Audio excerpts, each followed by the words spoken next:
Next आगे बढ़ते हैं। अगर आपको न्यू डॉक्यूमेंट की ज़रूरत है तो आप फाइल में जाके न्यू पे क्लिक करते हैं और यहाँ से आप ब्लैंक डॉक्यूमेंट सेलेक्ट करते हैं। माइक्रोसॉफ्ट वर्ड आपको अलाउ करता है कि आप ब्लैंक डॉक्यूमेंट के अलावा बहुत से बने बनाए टेम्पलेट में से किसी भी टेम्पलेट को सेलेक्ट कर सकते हैं, उसमें माइनर सी मॉडिफिकेशन करके अपने मतलब के हवाले से ये डॉक्यूमेंट आप रेडी कर सकते हैं। मिसाल के तौर पर अगर आप कोई लेटर क्रिएट करना चाहते हैं, कोई रिपोर्ट क्रिएट करना चाहते हैं, कोई रिज्यूमे बनाना चाहते हैं, तो यहाँ पर डिफरेंट फॉर्मेट्स आपके पास अवेलेबल हैं। जस्ट उस फॉर्मेट को आप सेलेक्ट करें और उसमें जिस तरह से ये कहता है कि type your date here, type your phone number here, type your email addresses and website and then objective and then education and experience से रिलेटेड डिटेल्स। तो आपके पास एक बना बनाया फॉर्मेट आ गया। आप उसके अंदर जस्ट एज पर जिस तरह से ये गाइडेंस दे रहा है आप उस गाइडेंस को फॉलो करें और अपने लिए एक रिज्यूमे रेडी कर लें। जरूरी नहीं कि ये इंस्ट्रक्शन जिस तरह से आपको दे रहा है आप उसको फॉलो करें, आप अपनी मर्जी से यहाँ पर चेंजिंग्स भी कर सकते हैं और अपनी मर्जी से कोई सी नए फॉर्मेट के अंदर रिज्यूमे रेडी कर सकते हैं। अगर आप कोई रिपोर्ट रेडी करना चाहते हैं और उससे रिलेट कोई फॉर्मेट यहाँ पर देखना चाहते हैं तो आप यहाँ पर रिपोर्ट से रिलेट डिफरेंट फॉर्मेट्स को चूज कर सकते हैं। और अगर आप डिफरेंट टाइप के रिज्यूमे या आप कोई ब्लॉग या कोई और डॉक्यूमेंट चाहते हैं तो वो यहाँ से आप सेलेक्ट कर सकते हैं। तो इसका मतलब है कि जब आप न्यू पर आते हैं तो न सिर्फ आप ब्लैंक डॉक्यूमेंट बल्कि कुछ बने बनाए डॉक्यूमेंट में से किसी भी कैटेगरी के डॉक्यूमेंट पर काम कर सकते हैं। देन ऑप्शन है हमारे पास ओपन। आपने वो फाइल्स जो पहले से कंप्यूटर में स्टोर की भी है, आप उन फाइल्स को ओपन करना चाहते हैं तो आप ओपन की कैटेगरी पर क्लिक करते हैं। वो फाइल जिन पर आपने रिसेंटली काम किया था उन फाइलों के नाम आपको यहाँ पर नजर आ रहे हैं। अगर आप यहीं से उन फाइल्स को ओपन करना चाहते हैं तो आप आसानी से उस फाइल पर क्लिक करें, वो फाइल आपके पास ओपन हो जाएगी। समटाइम मैंने ऑब्जर्व किया है कि लोगों की रिक्वेस्ट होती है कि उन्हें यहाँ लिस्ट नहीं चाहिए होती है। अगर लिस्ट कोई बहुत बड़ी मेंटेन हो रही है तो इसका सिंपल तरीका यह है कि किसी भी फाइल पर आप राइट क्लिक करें और यहाँ पर ऑप्शन दिया हुआ है क्लियर अनपिन्ड डॉक्यूमेंट, जस्ट आप इस पर क्लिक कर दें। ये तमाम आपके नेम्स जो है वो यहाँ से रिमूव हो जाएंगे। अगर आप किसी पर्टिकुलर फाइल को रिमूव करना चाहते हैं तो सिर्फ उस पर्टिकुलर फाइल पर राइट क्लिक करें और रिमूव फ्रॉम लिस्ट पे क्लिक कर दें, ये फाइल आपकी रिमूव हो जाएगी। ओपन, ओपन एज कॉपी, ये सारे ऑप्शंस तो हमें समझ आ रहे हैं पढ़ते ही कि क्या काम करेंगे। सो इस सिचुएशन में मैंने यहाँ पर क्लियर अनप्रिंट डॉक्यूमेंट पर क्लिक किया एंड देन सिंपली यस किया। आप देखें ये लिस्ट यहाँ से क्लियर हो गई।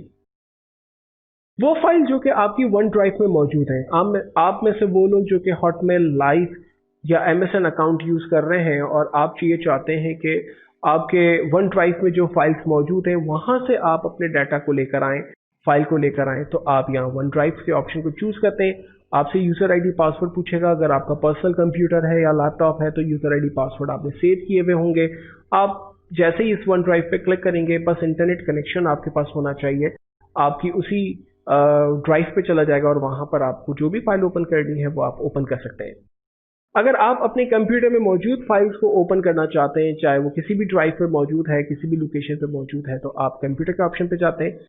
रिसेंटली जो ऑप्शंस आपने यूज किए हैं वो यहाँ पर लिंक्स नजर आ रहे हैं। लेकिन सपोज करें आपकी फाइल मिसाल के तौर पर किसी दूसरी ड्राइव में है जो यहाँ नजर नहीं आ रही, तो आप ब्राउज में जाएंगे और अपने माई कंप्यूटर पे जाकर उस ड्राइव को आप सेलेक्ट करेंगे जिस ड्राइव से आप अपनी फाइल को ओपन करना चाहते हैं एंड देन उस पर्टिकुलर फाइल को सेलेक्ट करके जस्ट आप ओके कर देंगे या ओपन के बटन पर क्लिक कर देंगे, वो फाइल आपके पास यहाँ पर ओपन हो जाएगी।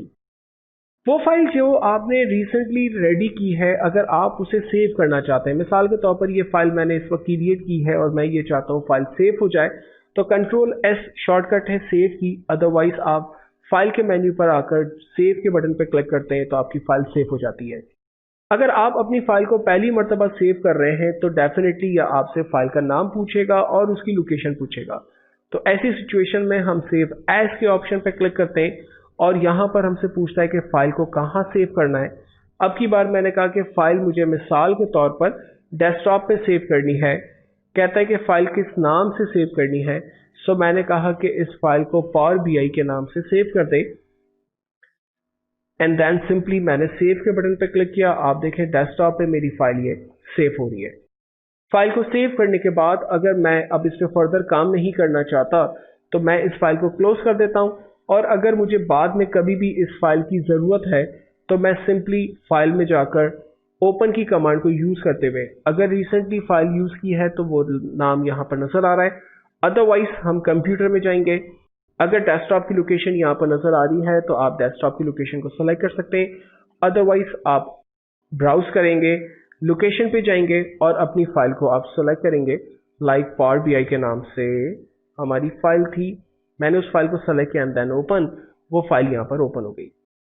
फाइल को जब हम सेव करते हैं तो सम टाइम हमें फाइल को सिर्फ रीड ओनली बनाना होता है। इट्स सिंपली कॉल्ड कि अगर आप फाइल को पीडीएफ में सेव करना चाहें ताकि जब आप किसी को ईमेल करें तो वो उस पर कोई चेंजिंग ना कर सके, तो आपको सेव एज पे आने के बाद सबसे पहले फाइल की लोकेशन पूछ रहा है कहाँ सेव करनी है। सो मैंने ब्राउज किया, मैंने कहा इस फाइल को डेस्कटॉप पे ही सेव कर दो, लेकिन फाइल की जो टाइप है सेव एज टाइप वो माइक्रोसॉफ्ट वर्ड डॉक्यूमेंट नहीं होनी चाहिए बल्कि पीडीएफ होनी चाहिए। सो इस सिचुएशन में मैंने यहाँ से पीडीएफ एक्सटेंशन को सेलेक्ट किया एंड देन फाइल को सेव कर दिया। थोड़ी देर में फाइल सेव हुई और पीडीएफ अगर आपके पास सपोर्टिव है तो आप देखें इसका प्रीव्यू भी आपको नजर आ रहा है देयर एंड देयर कि ये फाइल इस तरह से आप अगर कभी भी देखेंगे या किसी को भेजेंगे तो उसे इस तरह से नजर आएगी। सो मैंने यहाँ पर Alt F4 बटन प्रेस किया, उस पीडीएफ सॉफ्टवेयर से मैं बाहर आ चुका हूँ। आपकी ओरिजिनल फाइल माइक्रोसॉफ्ट वर्ड की अपनी जगह पर मौजूद है, आपने सेव एज करके पीडीएफ के अंदर एक न्यू फाइल जनरेट की। समटाइम ऐसा होता है कि आप हायर वर्जन पे काम कर रहे होते हैं, मिसाल के तौर पर हम काम कर रहे हैं इस वक्त ऑफिस 2013 पे, आप ये फाइल किसी ऐसे शख्स को ईमेल कर रहे हैं जिसके पास ऑफिस 2003 है और उसके पास ये फाइल नहीं खुल रही और वो आपको एरर दे रहा है कि भाई, या आपको वो ईमेल पे कहता है कि भाई आपकी फाइल मेरे पास नहीं खुल रही।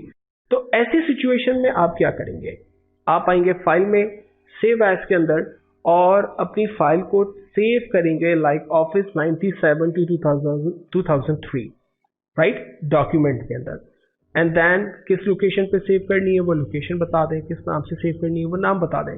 सिर्फ आपको ख्याल ये रखना है कि उसकी डाटा टाइप जो है वो 97 टू 2003 हो, ताकि वो लोग जो कि ओल्ड वर्जन पे स्टिल काम कर रहे हैं उनके कंप्यूटर पे ये फाइल आसानी से खुल जाए। जब आप अपने ग्राफिकल अट्रैक्शंस या जो भी आपने प्रीव्यू स्टाइल्स वगैरह अप्लाई किए हैं, अगर पुराने वर्जन पे ये फाइल खुलेगी तो उस पर कुछ ना कुछ फर्क जरूर आएगा। तो इस बात का ख्याल रखिएगा कि अगर सामने वाला ये कहे कि आपकी फाइल का डाटा जो है वो हिल गया है और चीज़ें जो है वो मैच नहीं हो रही हैं, तो ये इश्यूज रहते हैं, क्योंकि आप अगर हायर वर्जन से लो वर्जन के अंदर फाइल को भेजेंगे तो उसमें कंपैटिबिलिटी के एरर जो है वो आ रहे होते हैं।